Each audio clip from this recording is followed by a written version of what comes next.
I lived in North Texas in a little town called Argyle, very small Texas town. It was about the time that I was leaving home and trying to make it in the world for myself that my parents got divorced. When my dad divorced my mom, he moved from Argyle, Texas to Portland, Oregon, and quickly became what I guess most people would call a deadbeat dad. He didn't send any child support home.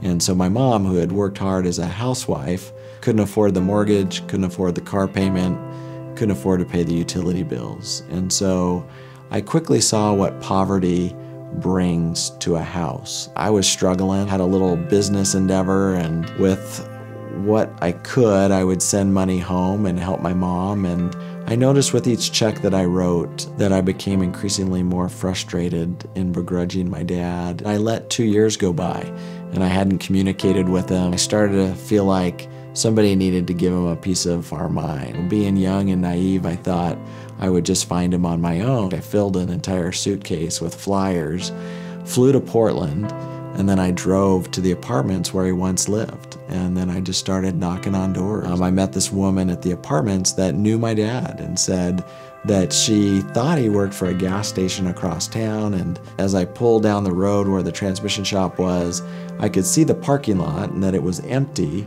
And then back behind in the alleyway, I could see what looked like some homeless guys kind of meddling around. And at a closer glance, I realized that one of them was actually my dad. Then got out of the car real quick and just yelled, "Dad." And he looked up and came running up to me and he said, "Son, I knew you would come." And the only thing I could say was, "Dad, you look hungry." We drove to a Denny's, and this is where my life changed. It was when we walked into this Denny's. She looked at me and then she looked at my dad, and then she looked back at me and said, "Would you like a table for one?"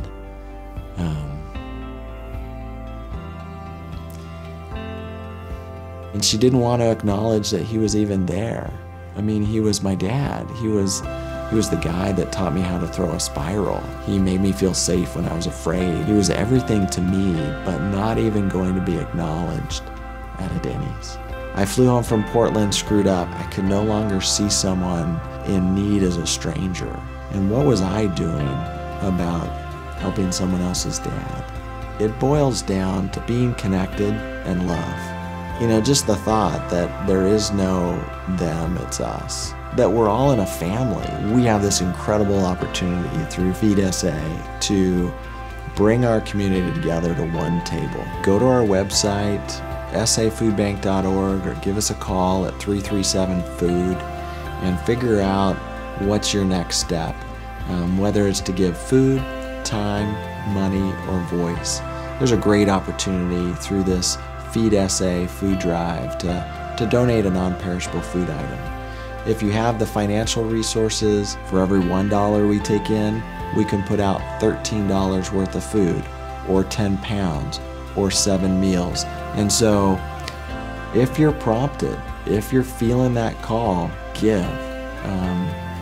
It'll make a difference.